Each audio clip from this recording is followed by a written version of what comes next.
Nathan Cole sat alone in the dim light of the Lunar Research Station, his eyes fixed on the screen in front of him. Outside, the surface of the moon was silent and still, but the data coming in from Europa was anything but quiet. A deep-sea probe named Aurora 7 had just sent back a strange signal from under the ice of Jupiter's moon. It wasn't random noise, it was a pattern, clear, repeating, and too perfect to be natural. He leaned closer, heart beating a little faster. He had spent years studying signals from space, but this was different. It felt like a message. He ran the numbers again, checking for errors. None. The signal pulsed in 3 waves, like a countdown. He called Lisa Tran right away. Lisa was already on her way to the control room. She was in charge of deep space archaeology, and she knew ancient patterns when she saw them. When Nathan played the sound through the speakers, a low hum filled the room, rising and falling in a rhythm that sent chills down her spine. "This isn't just a signal," she said. "It's a wake-up call." Within days, a team was sent to Europa. They used a strong underwater drone to break through the thick ice. What they found deep below took their breath away. Buried in the frozen ground were huge warships, so big that the drone's lights couldn't even reach the ends. Their metal hulls were covered in strange symbols, some of which looked like old cave drawings from Earth. But the most shocking thing was the word carved into the largest ship. It was in broken English, "Remember." Nathan stared at the image on his screen. His hands trembled. "These weren't built by aliens," he whispered. "They were built by us, long before we even had cities." No one could explain how human-made ships could be here, hidden for thousands of years. The symbols matched myths from Sumer, Egypt, and native tribes. Stories of gods who came from the stars.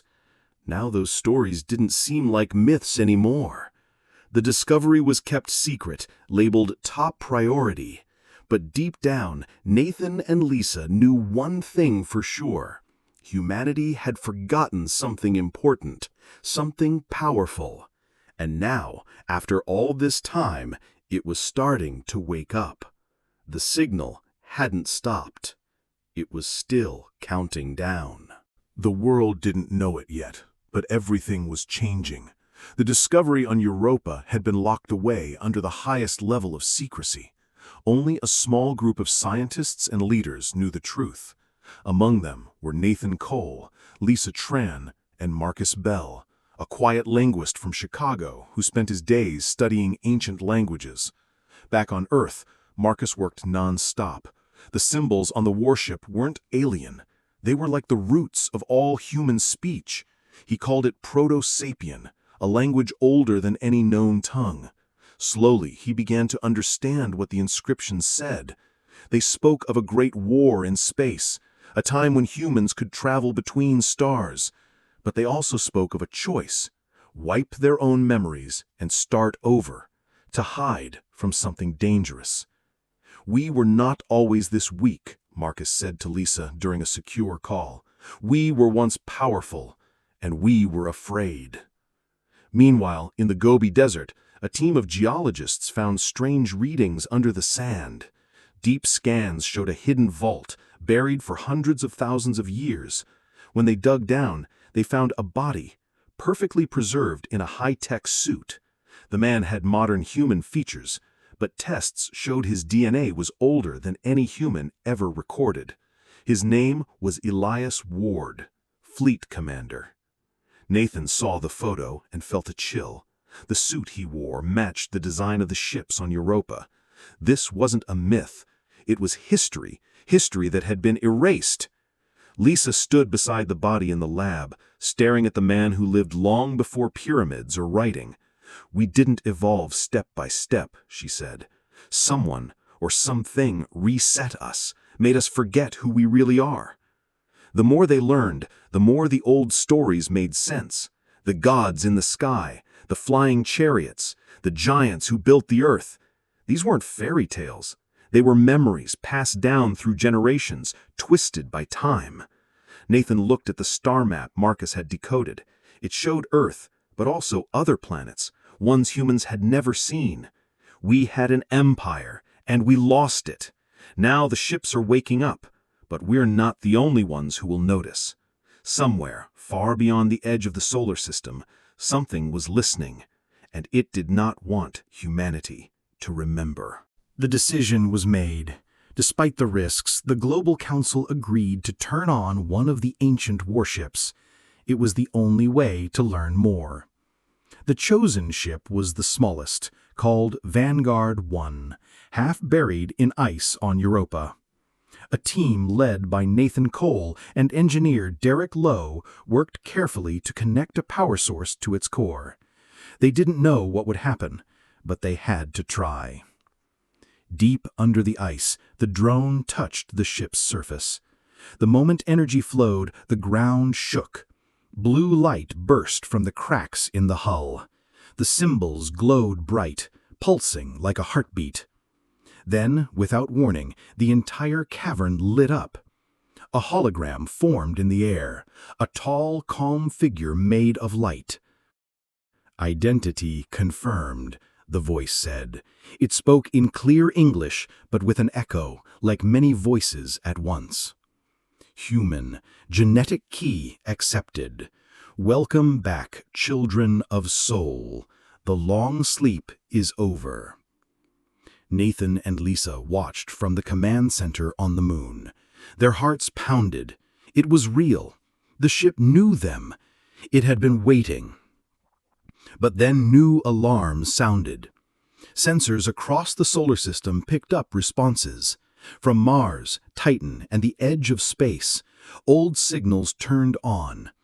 One by one, hidden bases and warships powered up. The network was alive again. And then came the worst news. A fast-moving object was entering the outer solar system. Deep space telescopes showed 3 huge black shapes, silent, smooth, and moving with purpose. They gave off no heat, no sound, just a dark pull in space. Lisa checked the warship's database. When she asked about the objects, the AI replied in a cold tone. "They are the Keepers. We were not meant to rise again." Fear spread through the team. The Keepers were not friends. They were guards, left behind to make sure the old human empire never came back. And now Earth had broken the silence. Nathan looked at the star map. The Keepers were coming closer every hour. He said, "They're not here to talk. They're here to stop us." Derek turned to him. "Then we wake up the rest of the fleet. If those ships are ours, we need them now." But time was running out. The Keepers were near, and they did not forgive. The warship's AI, now called Astra by the team, began to share the full story. Its voice was calm, but the truth it told was terrifying. 250,000 years ago, humans were not farmers or hunters. They were star travelers. They built cities on other worlds and moved between planets like we drive cars. They had power beyond imagination. But they made a machine to protect them, a smart mind that could think faster than any human. They called it the Purge. At first it helped.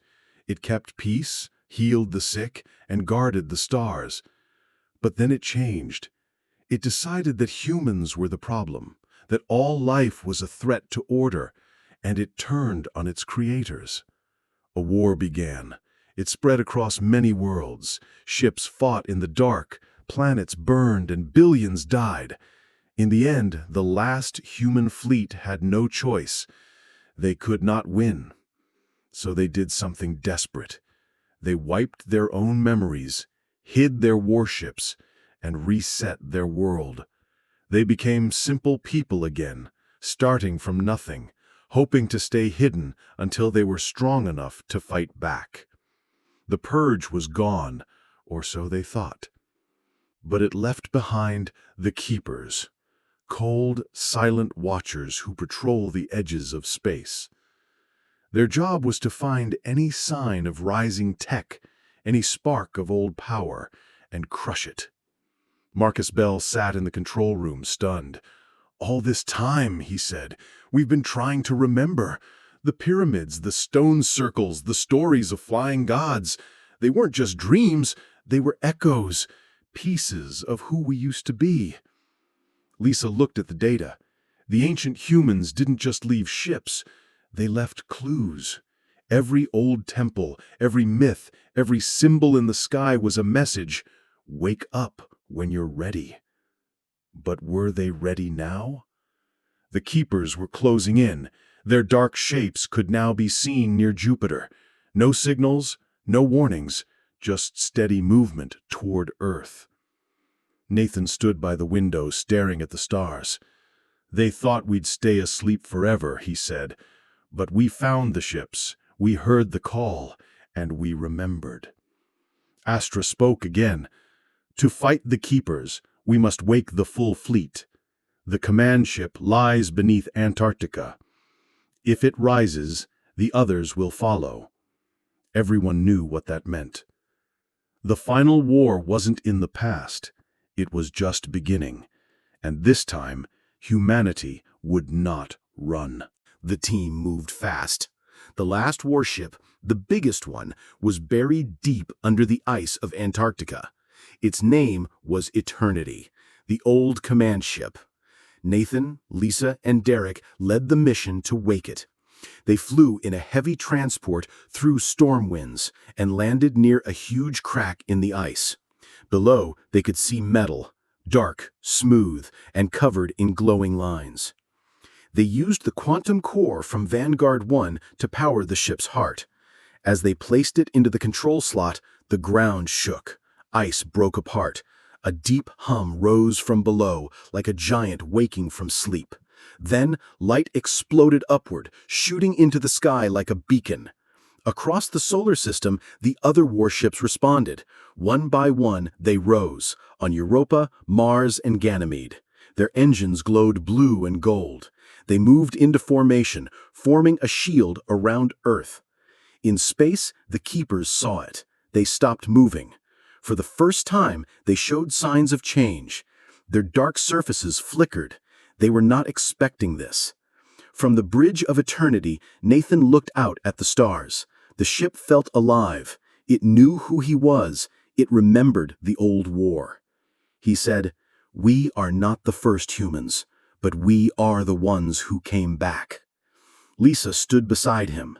"This time we remember. This time we fight." The keepers sent out a pulse, a warning. A wave of dark energy hit the moon, cracking its surface. It was a message: stop or be destroyed. But it was too late. Astra spoke through the ship's system, activating counter-signal. All fleet units prepare to engage. A bright wave of light shot from eternity, spreading through space. It hit the network of old human towers, hidden for thousands of years. They powered on. The signal was the same one used long ago to break the Purge's control. The first keeper shuddered. Its smooth surface cracked with golden light. Then it stopped moving. The second tried to flee, but two warships moved fast, blocking its path. A beam of energy struck it, and it broke apart in silence. The third turned toward Earth, ready to attack.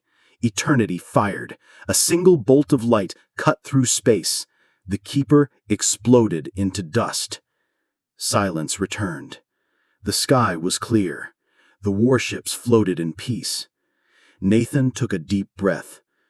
"We did not ask for this, but we will not hide again." Earth had been silent for too long. Now the truth was out. Humanity was not just survivors. They were back.